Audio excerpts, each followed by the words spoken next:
Well, hello and good afternoon, everyone. I am so excited to be back for our Harvest at Home series here on Facebook.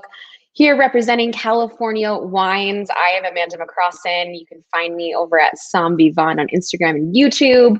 I'm also the host of a podcast that just released today called Wine Access Unfiltered, but I am very excited to be joined by a legendary winemaker in California and a very, very good friend of mine, Donald Patz. Welcome.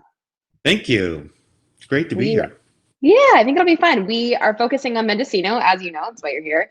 A really wonderful region in Northern California, not too far from me. And interestingly, one of the first places I ever visited when I moved to Napa, I got my little Mini Cooper and I said, this seems like a place that I could take a nice long drive. So I did. I took it up, I cruised along the coast and I went to Mendocino. But I assume you have some great stories of going there as well from all of the years that you've spent living here in California, right? It's a beautiful area for sure, Mendocino. And, I have spent a lot of time driving up and down, specifically going to Alder Springs Vineyard, which is a very northern edge of the county. I think one of the things interesting about Mendocino is its size. I think a lot of people think of, California as being big, but Mendocino itself is about the size of Vermont. Whoa, I didn't realize it was that big. 85% of it is mountainous. Only 15% is valley floor. So it's really, as you can well imagine, really diverse and beautiful, beautiful, beautiful area. Lots of forests, as well as vineyards and other kinds of farms. But I've been enamored with Mendocino for more than 20 years. And now you're making wine there, finally. Well, we were doing that with Patz and Hall. We did Chardonnay and Pinot Noir from Alder Springs for 19 vintages while I was there, and then they're continuing to do that. So they continued that streak, and then I flipped over to do their own varieties with my friend Francois Villard. But yeah, I've driven around. We've gone up and down the Anderson Valley. I've looked a lot of different places, and there's some really fascinating things about Mendocino. It was planted, widely at one point by mostly Italian immigrants. So they had some really interesting ideas about what to plant. So there's quite a bit of Old Vine Zin, for example, and Old Vine Petite Syrah that's still kicking around. One day I was thinking, I'd really like to do Barbera. So I actually looked around a little up there to see if there was Barbera, but thankfully from a business point of view, I couldn't find it.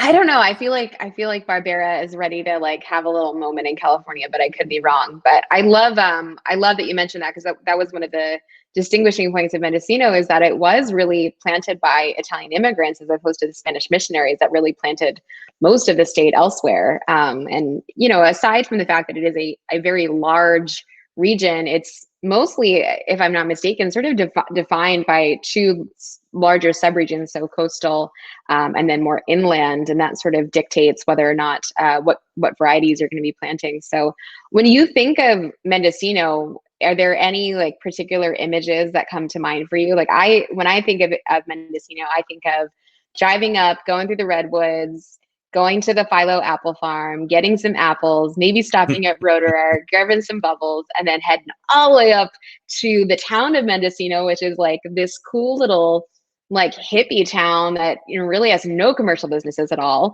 and just kind of sitting on the beach and drinking cider and eating apples. But what images come to mind for you? That was very specific. That was specific. That's pretty cool. But as I mentioned, most of my memories are driving to and from Alder Springs and walking around that vineyard with Stu Bewley, the owner. But I do have a great memory, when my daughter, who is now in her 30s, was quite young. We drove out to the town of Mendocino through Anderson Valley. I was impressed by the natural beauty there and curious about some of the vineyards. So we made a couple of stops along the way, but ended up in Mendocino. And I have this, this is a dad moment, right? I have this memory of my daughter skipping down the sidewalk in the town of Mendocino, singing the song, I'm a nut. I'm a nut. Boy, I hope she doesn't watch this. She'll be embarrassed, but that was hilarious, I thought, at the time. So yeah, I think we all have fond memories of different times that we've been visiting places, and it's not that far from us, really. I mean, it's a bit of a drive, but it's not exactly like, driving to Montana or something. No, and it's a nice drive, especially this time of year, with the fall foliage and the cooler weather. What was sort of a literal breath of fresh air and enlightening for me was not driving that far, but having such a different temperature. I mean, I distinctly remember the very first, and I've mentioned before, I moved from the East Coast where it's very hard to drive 2 or 3 hours and have a vastly different experience the way that you can in Northern California. So when I got in my car, I had the top down. It was beautiful in Napa. I think it was like September, October. And it was probably, 85 degrees, something like that in St. Helena. And as I drove, I was like, is it me or is it getting like pretty chilly up here? And I ended up having to I started with the heat going and the top down. And then I was like, all right, I think I got to give it up and just put the top up. It's much cooler. It's one of those funny things, and there is such a gradient in temperature from place to place. Up and down the Napa Valley, north to south, things quite a bit warmer, usually in the north and the south. And then the same thing as you head towards the ocean in Sonoma and Mendocino, especially. And that diversity really gets translated when you look at vineyards that were planted a long time ago, mostly on valley floor, versus vineyards that have been planted either more recently on the valley floor or up on the hillsides. There's just very much like all of California, a great diversity of soil types as well as microclimates. Mm-hmm. And I love that it's called, well, I guess it's sort of, they self-proclaimed, but they back it with the credentials. They call it America's greenest wine region, which I suppose you probably heard before. But yeah, it could well be.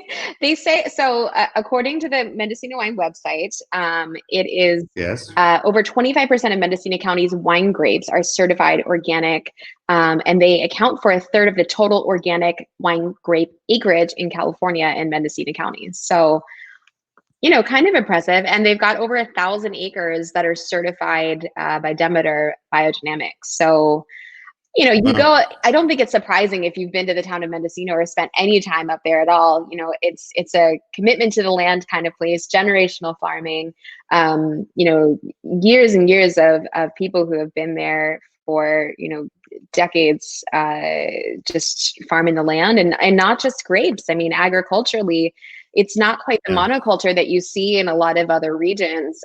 In fact, according to what I read, it's less than 1% of Mendocino County's acreage is planted to vines. In fact, you've got far more go into the sheep and the cattle and the buffalo and the orchards and the vegetables and the flowers. So kind of an interesting difference when you look region to region within California, which is sort of what we've been doing over the past couple of months to see, California as a whole, a wonderful wine region, of course, but then you kind of get into the nitty gritty and you start seeing just the diversity that exists within the state and then within the actual appellation, which we'll talk about a little bit today too. Yeah, it is very diverse. And I think that what you're seeing with the percentage that's in vines is the demand for grapes is slightly less than it would be in Napa or Sonoma. And so prices typically for grapes are slightly less as well. Not from the best sites, but from the majority of sites, they're more modestly priced in terms of the grapes. The end result wines have been neglected, frankly. They've been kind of marginalized by the excitement around Napa and Sonoma and some of the spots on the Central Coast. Mm-hmm. So I think it's an area that has fantastic potential for grapes of multiple levels of quality. I mean, you can get, really good, solid grapes to make that medium sort of tier of wines. But I know there are sites there that are producing grapes at the highest quality. And I think that its day is coming. I'm certain of it. At some point, people will really embrace the wines from Mendocino in a way that they haven't yet. Yeah, well, we're going to taste some of those finer examples of Mendocino wines today. And I assume you're I'm thirsty, so I assume you're thirsty. So we should probably get some sparkling wine in our glass, if only just to toast to this wonderful occasion. Bingo! Yeah, you're already there, of course. I'm just a little slow. We're starting off with the 2013 Roederer Estate, the L'Hermitage, which is their Tête Cuvée. I assume you've had this wine a time or two before, right? I have, and I have to admit that I don't have it as often as I probably should, because it's one of my favorite from California. I think they do a fantastic job on I this agree. Tête Cuvée. And, it's really, it's a delicious wine, and it's got great mention. It's not that sort of simple, high-toned, happy, pretty fruit that you get from so many California sparkling wines. This is a much more serious version.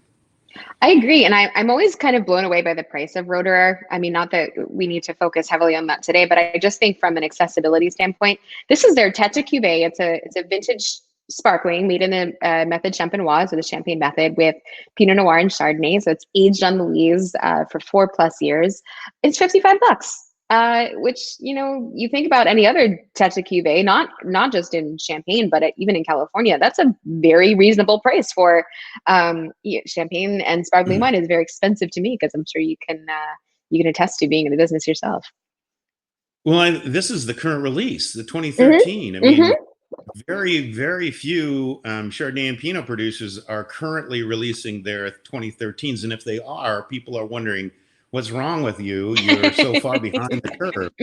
And it kind of is an expression of how capital intensive it is to make sparkling wines. It's not just hey, let's just make some sparkling wine, it'll be fun. It's a real serious commercial commitment, and you need to be able to hold on to these wines for the best quality for a number of years to deliver this kind of complexity. And it's a gorgeous wine. I happened to look it up. It was in the Wine Spectator Top 100 this last year. You're right, it was 42 or something like that. I thought that was awesome. I wish I was in the top 100. I mean, who wouldn't want to be, right? But sparkling wine from California in the top 100 is kind of amazing. It is kind of amazing. I agree with you. And I think this wine, to your point earlier, has a distinction between from other California sparkling houses that tend to have a little bit more of that sun-kissed, ripe, bouncy fruit profile. This does seem a little bit more serious, a little bit more understated. There's some savory tones. And I think if you think about what those smells coming through your nostrils are as you're kind of driving up through that area, you're just kind of inundated with this great sort of green sappiness that comes through from the redwoods and from all of the forestry that sort of surrounds you. And, maybe it's power of suggestion, but I think there is like a really wonderful sort of sappy, piney, wonderful savory quality to this sparkling wine. And as someone who has made Chardonnay and Pinot Noir before in Mendocino, can you speak a little bit to the distinction between those varieties in that particular area, maybe versus somewhere else in California, such as Sonoma? Well, I think that there are parts of Sonoma and maybe even Napa and Carneros that have an echo of the same microclimate. But I think the real key thing in Mendocino, and especially in the Anderson Valley, is how cool it can be and how that retains acidity and allows, I think, sparkling wine houses like this to get a little more hang time without the super high sugars. And that hang time delivers a little bit more interesting flavor. Although that's not really the main goal with most sparkling people, is to produce fruitiness. They want, structure, and the process produces the flavors that they're looking for. But Chardonnay and Pinot is different from wherever you are. And I note that Chardonnay from Mendocino, my experience is really from a little bit warmer area than Anderson Valley, but there's a richness and a ripeness to those wines, even at relatively low alcohols, that I really liked when we were doing Patz and Holland. Pinot definitely had more exotic kind of spiciness to it, so I think that's probably coming through a bit in this wine. We'll see with the Twomey if that echoes there as well, but I like both of these varieties, and particularly in Anderson Valley. It's just an area that I've never done personally, but the wines that I've had from there in the past have been fantastic, and I think there's some real serious producers there. But there's an event coming up in a week or so. I'm hoping I'm going to have another bottle of this at that time. Oh, I hope so too. Yeah, this was always sort of a sneaky wine that we would have on the wine list at press, because it's not officially Napa Valley, but given the limited amount of options for sparkling in Napa, we sort of took the liberty of expanding our horizons and always had Roederer on here. It's just a wonderful producer. They were founded in 1982, of course. If the name Roederer sounds familiar to anyone out there, they are a very famous champagne house in Champagne. Louis Roederer, famous for another Tête Cuvée that you might have heard of, Cristal. So, probably the most famous Tête Cuvée that exists, maybe with the exception of Dom Perignon, but I might put Cristal over that. And I think it depends on your target group whether it's more famous. That is true. Probably like my generation knows Cristal from being mentioned in a few different songs here and there. But I love that. Anytime a European producer sort of plants their flag on American soil, I take it as a huge form of flattery. And I think, of course, I think you're seeing almost all of the champagne houses now have land in California. And I love that Roederer, was really one of the first to be up in Mendocino looking at that region as a great place to do sparkling wine. And I think for good reason. I mean, goodness, they've clearly outdone themselves with this champagne here. But even at an entry level, I think, what they're doing without age is so delicious and yummy and so different from some of the other regions in Napa Valley and in Sonoma and even further south of that. I don't know. I'm so pleasantly surprised by this wine right now. And I say surprised, like I haven't had it a million times before, but I think it has been a minute. And I forgot how good it was. And I had champagne. I had Bill Carcemon 2007 Cuvée Louis whatever last night. And I have to tell you, like, this has given that champagne a real run for its money. It is very, very delicious. Yeah. No, it's lovely, and I'm sure that the Roederer people are really proud of it. As they should be. Yeah, absolutely. Well, we should migrate to Pinot because we could always come back to sparkling. In fact, that is the preferred method of tasting for me, is to kind of go back and forth. Sparkling as a palate cleanser. As a producer yourself, is that kind of what you like to wet your whistle with every now and then? Well, I think that it's really good that we don't have a Chardonnay, for example, following this, because the super low pH on sparkling wine is going to make everything afterwards seem, thicker and richer by comparison. And, whenever you taste wine, whenever you drink wine of any, whether it's as something to, from a professional point of view, or if it's simply for pleasure, your palate is going to be a little bit different depending on what just happened before. Probably emotions, all kinds of things can impact your ability to smell and taste.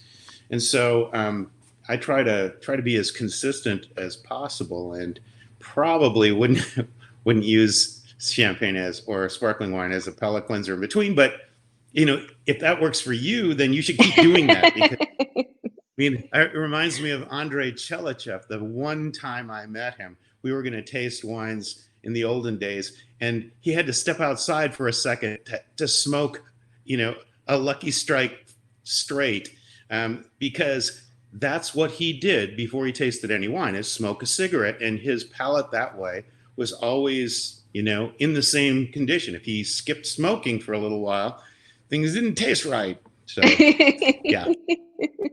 Good for Andre. I didn't know that about him. Yeah, Andrei Chelichev is an amazing winemaker in the history of California. Most people probably don't recognize the name anymore, but the Godfather. All roads lead. They say all roads lead back to Burgundy, but I think in California, it's all roads lead back to Chelichev, right?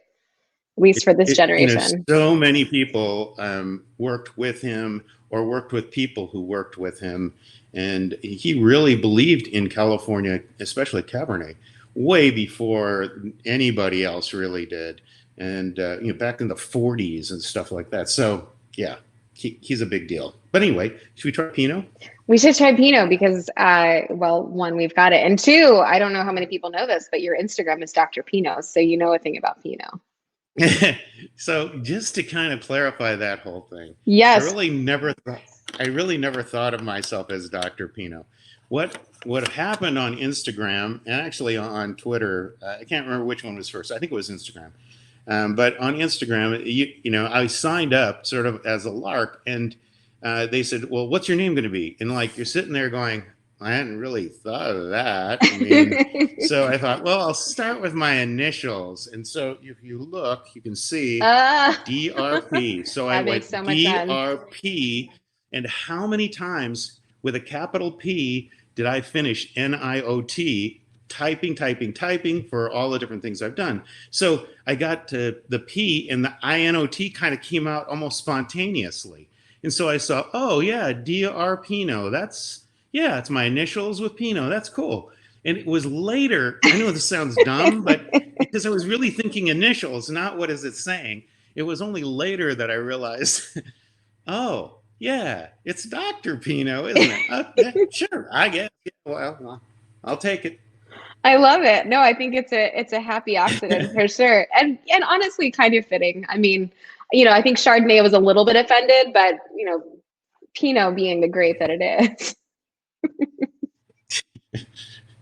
Chardonnay is much more willing to, go along with the program. Pinot, it's a taskmaster. That's right. So you kind of have to defer. This is really interesting, isn't it? Yes, it is. So this is the 2018 Twomey from Anderson Valley. So for those who are unfamiliar with Twomey, this is actually, if you're familiar with Silver Oak, another very famous winery in Napa Valley and in Sonoma and Alexander Valley. They also have a project called Twomey, which focuses more on Pinot, Merlot, Sauvignon Blanc, because Silver Oak is only Cabernet. And they started this project a few years ago. I think they want to say I wrote this down. Yeah, their first vintage of this was 2007. So, obviously seeing an opportunity for Pinot Noir in other regions outside of Sonoma, which I believe is where they started. So now they're doing Pinots not just from there, but also from Anderson Valley, from down the San Lucia Highlands. I think they've got a project up in Dundee, Oregon, Dundee Hills. So I think this is a really interesting example of Pinot Noir. I wanted to go non-single vineyard, just straight Anderson Valley, something that would be, more reflective of that very wide, large appellation. But I think this is a really great sort of pure expression. Light on the oak treatment, only about 13 to 14 months, all French oak, but I think this is, kind of lovely and sort of what I think of when I think of Mendocino Pinot Noir. I think of, again, going back to, not to harp on it, but again, going back to those sort of savory, piney, sappy, more of those herbaceous tones that you don't often get in Pinot, and at least in the United States, I don't get that so much, maybe up in Oregon. But in Mendo, I always kind of feel like it's kind of a crunchier Pinot Noir, something that, has a loveliness to it, but, always felt like a little bit of a rustic grape there. I think that's particularly true of Anderson Valley, where it's a little cooler. If you get Pinot Noir from other parts of Mendocino, you'll probably get a different profile. Actually, something about this kind of reminds me of Oregon Pinot. Yeah, I think so. I'm not exactly sure how to describe it. There's a flavor in there that I recall from Oregon Pinots, and it comes. I mean, unfortunately, we just don't have words for every single thing that we can pick up and smell and flavor. So there you go. There's something in there that reminds me of it. It's really interesting, and I noticed that this is actually from two different vineyards. One that's an estate vineyards of theirs, and then one where they purchase fruit. Yep. Farrington is where they purchase fruit, and Farrington's a famous vineyard as well. So they've got excellent sources. It's sort of the way you kind of have, if you want to make really good wines, you have to get really good fruit. And I was impressed to see that the sources of this were really, I think, top notch. So yeah, it's not surprising that it's delicious. Yeah, no, Farrington Vineyard, and then the other one is Monument Tree Vineyard from their Philo estate.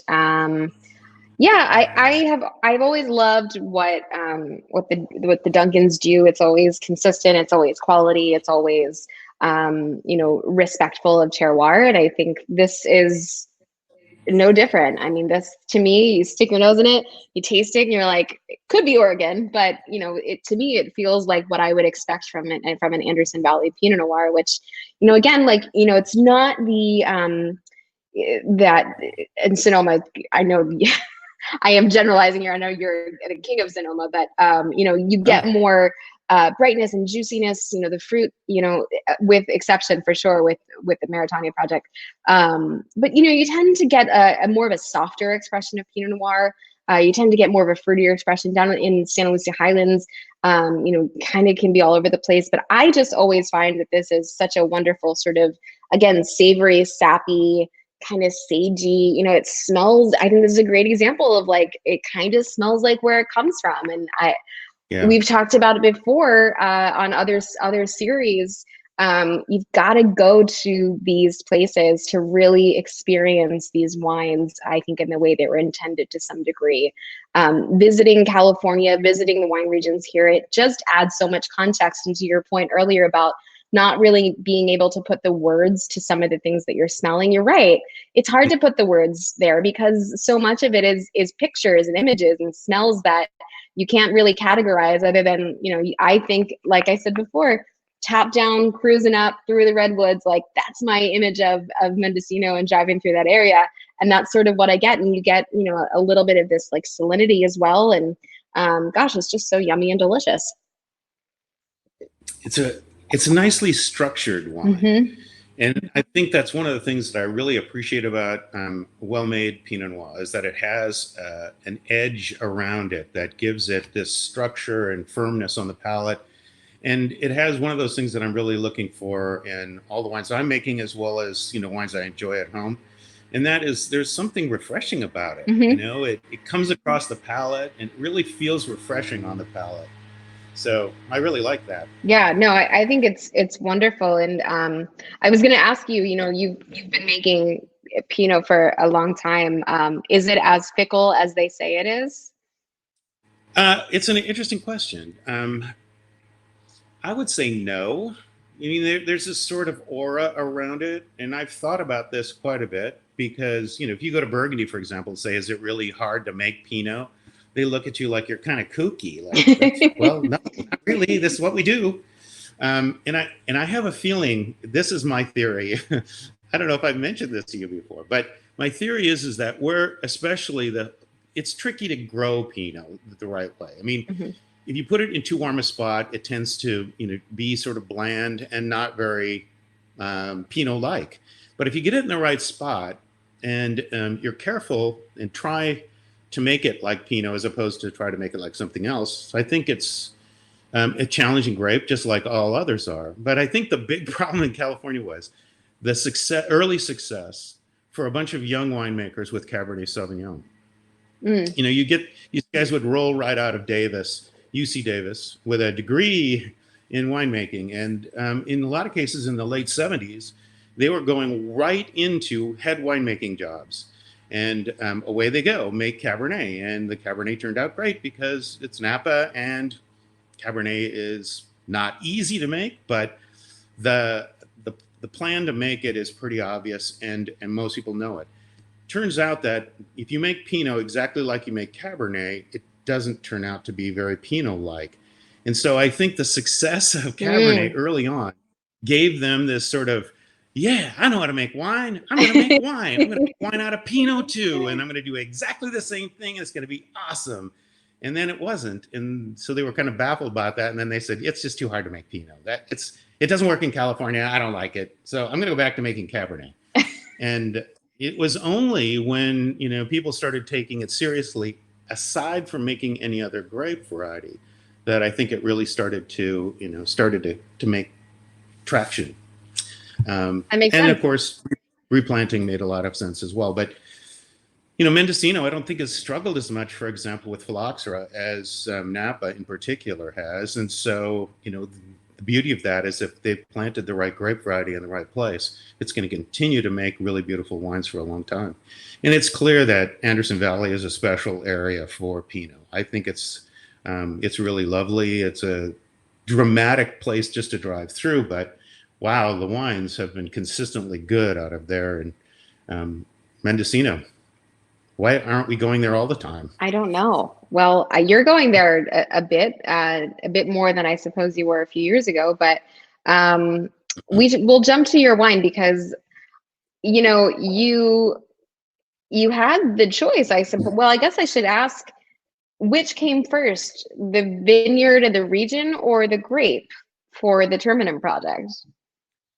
Well, Terminum, the idea with Terminum, I got one too.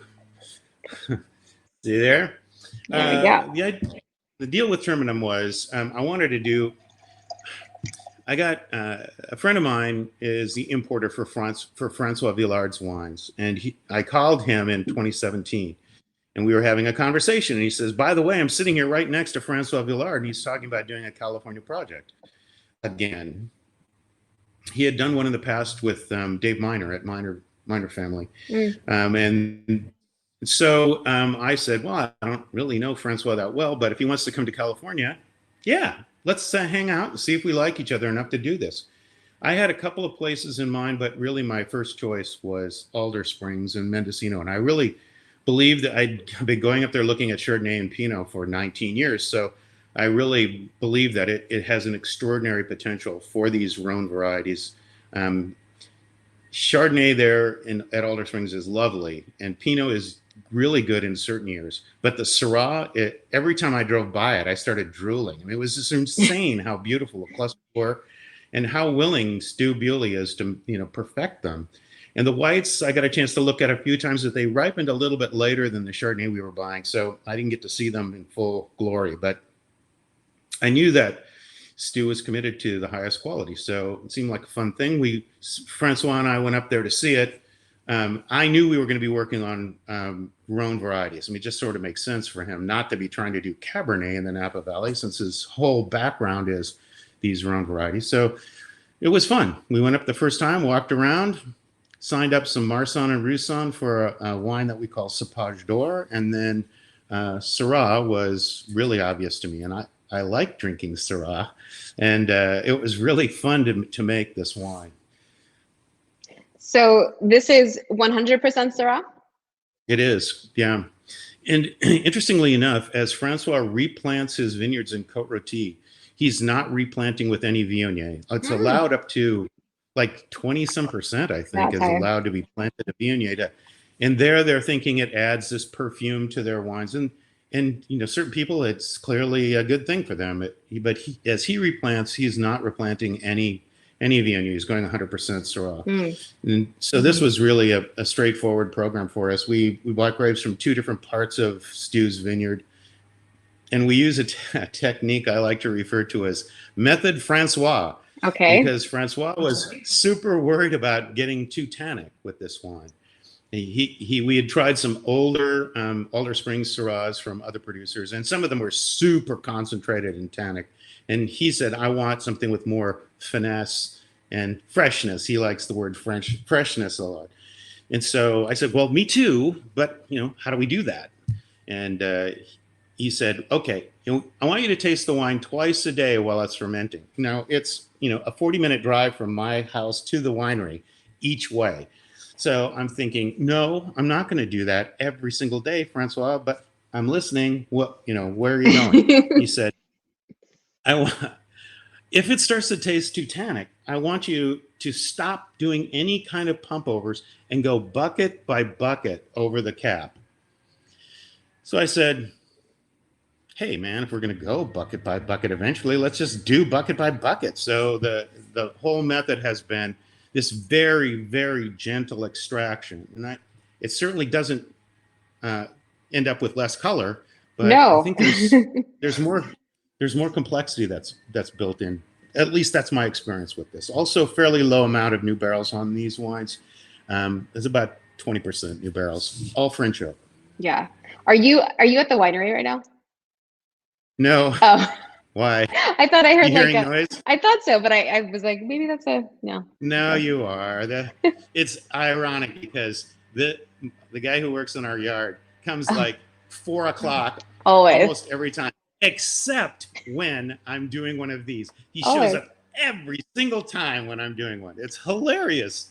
I think by the end of no, it's fine. It was actually, it's funny because I have the same problem all the time. It doesn't matter where I go. There's always a leaf blower just outside. And I think by the end of 2020 or COVID, whichever happens first, Lord willing, it's 2020. I think we're all going to be at a place where we're all going to be banning leaf blowers because so many of us have been in this exact same situation.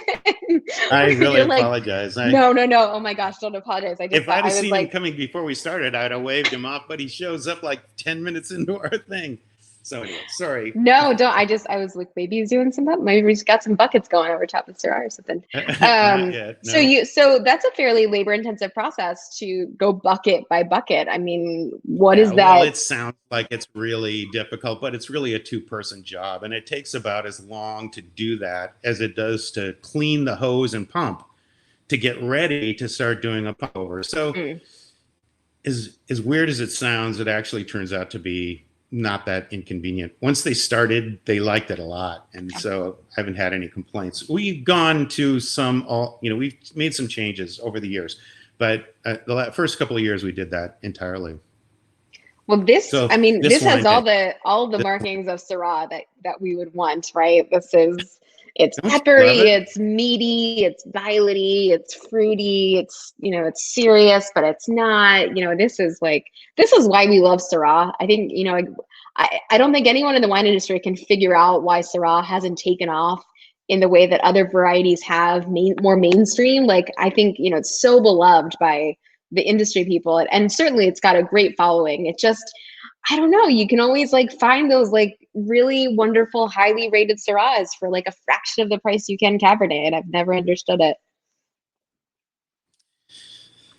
It's an interesting question, isn't it? This is not a new question. When I first started in the wine industry in the early 80s, everybody was saying, Syrah is going to take over from Cabernet and Viognier is going to take over from Chardonnay. You just watch, Donald. You just watch. It's going to happen. Mm-hmm. And neither one of those can happen. In fact, if anything, there's probably less Viognier being sold in California now than there was in the early 90s. And I don't know the stats on that, but it sure feels like that when I walk around. So, but Syrah, it's a glorious grape, and it really has great potential for drinkability now, but also long-term aging. If you like doing that kind of stuff, this will lay down and be a fabulous wine in 10 or 15 or 20 years, I think. And it's got all the pieces there to do that, including, the focus and acidity and tannins are all in place to really, explode with complexity later. But I love it. I love it right now. And especially with grilled meats and stuff, there's something about smoky meat with the sort of caramelized on the outside that just sort of resonates with this wine. And you were talking about earlier, it reminds you of the smell of the place. Well, I think this has the smell of Alder Springs too. There's a lot of savory shrubs in the area, and as you stand up there on top of the mountain, it's just a spectacular sight to begin with. But the fresh air and the aromas of the local little shrubs and pine trees is amazing. Yeah, it definitely does. I mean, it smells kind of, as much as it smells like Syrah, and all the things that we love about it. Because I think it is one of those grapes that, you have certain things that you smell in that grape, and they're almost always there, but it's just sort of different iterations. This also has all of those great things that we love about terroir, and I always feel like it picks up terroir in a way that a lot of other varieties do not. This one not excluded. So, I get tons of that great sort of that black pepper, that great charcuterie meats. It's more violet-y and sort of big bright fruit, but there's also something very, again, savory about this wine that I just, it's so complex on the nose. Syrah is one of those things that I think if you're trying to learn about wine, go get a bottle of Syrah, because you won't have a lack of things to say about it. There's always a lot going on in that glass. That's an interesting point. I was sort of thinking maybe you don't want to start with Syrah. It's kind of so different from so many others, and I think it's easier sometimes to understand different grape varieties than Syrah. But Syrah it's a fabulous grape, and grown in the right place under the right conditions, it's as good as any grape in the world for making the best of the best. You see it from not just obviously France, but California and Australia has been enormously successful growing Syrah, which they named Shiraz, or I'm not even sure if that's the right accent. They have an interesting accent, don't they? But Yes, they do. yeah, it's grown in a wide variety of places and under different conditions. And I personally think it does especially well at Alder Springs, up in the mountains in Mendocino. So it wouldn't be just Alder Springs, but similar sites, because of the really diverse temperature changes that are going on at this site. It gets pretty warm afternoons there. It can be, in the low 90s on a not unusual at 1 or 2 in the afternoon, but by 3:30 or 4 in the afternoon, you can really feel the ocean influence swirling in, and it can get dropped back down into the 60s consistently almost every night. So you get this wild fluctuation from day to night. And I think that really does something good with Syrah. Do you think this is fairly consistent with other Syrahs from Mendocino in general, or is this a bit of an outlier by way of it coming from Alder Springs, or perhaps the way that you're making it? Well, we were saying, as I mentioned earlier, I mean, if you were growing Syrah on a hillside with some of the similar kind of characteristics, I think this would be a good example of what you might expect to get. But if you're growing it, on the valley floor, then it's probably going to be quite different. I mean, the soils are going to be different. It's going to stay warmer in the evenings. And so you'll just have a real different, but that's kind of the beauty of Mendocino is the diversity. And so I really, I'm proud of what we've been able to do. I think Francois and I have worked together really well on this, and Stu has done a fantastic job of growing the grapes. And I think it's really an indication of how great Mendocino could really be if there was a little more attention given to it by the entire industry up and down. I mean, sommeliers and consumers. I mean, just because a sommelier says, "Hey, you should try this Mendocino wine," doesn't mean that people are going to run home and necessarily buy it. But I think a little more attention there is probably going to encourage the growers to step it up even more. I think there's still potential untapped in Mendocino.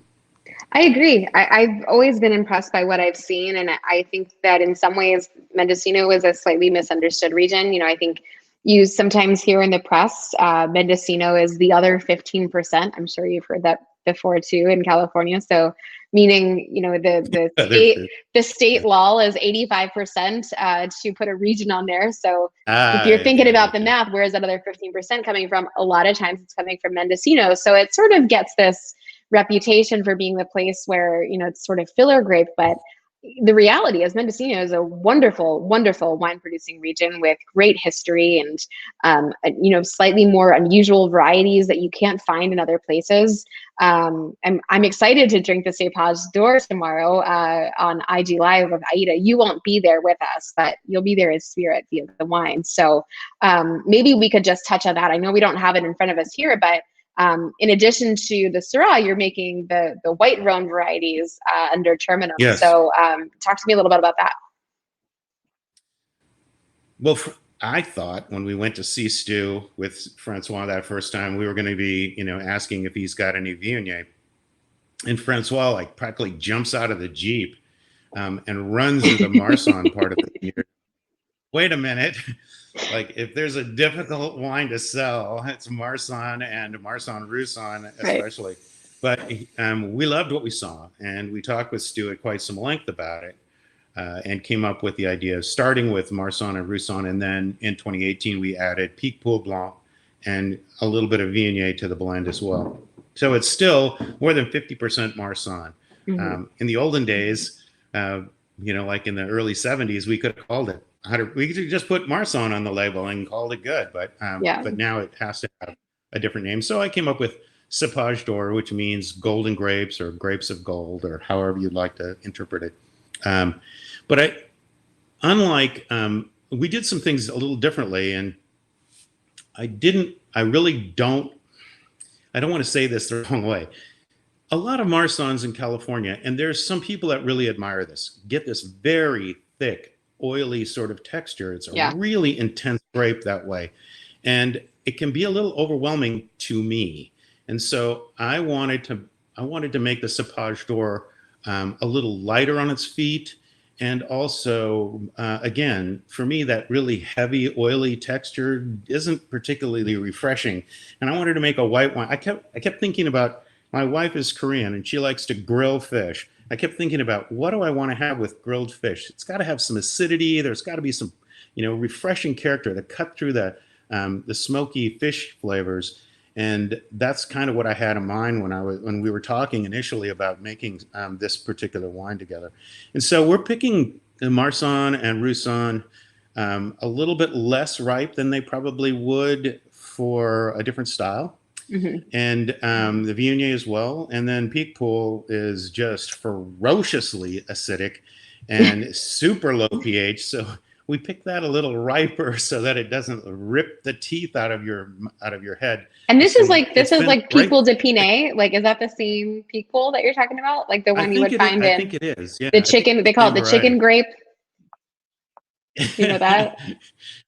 I didn't. I thought it meant like you flinched or something like that. Makes I don't. It doesn't directly translate to chicken grape, but Picpoul de Pinay, they call the chicken grape because the chickens all love to eat the leftovers on the ground.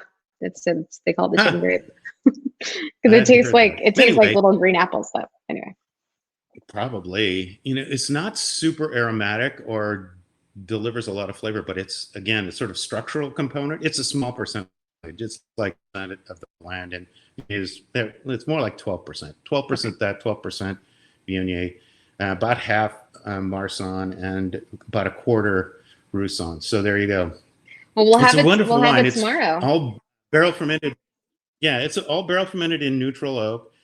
Sits on the lees. It is an ML plus wine, and then it is what it is. It's not Chardonnay, and but it fits a really interesting niche, I think. Yeah, and one of the things I've always loved with it is it's all of those varietals are very versatile. Marsanne, Roussanne, especially, depending how they're made, can be really fun to play around with food, because I always find they sort of like play up and play down, and for as intense aromatically as they can be and intense structurally as they can be. Not that this one is that thick, viscous Marsanne Roussanne that we sometimes expect from California, but what I love is it generally pairs really well with fall dishes when you don't want to do a red wine, because you're dealing with squashes and pumpkins and things that need a little bit of texture and need sweet and savory components. And I think that wine really delivers for that. So tomorrow is a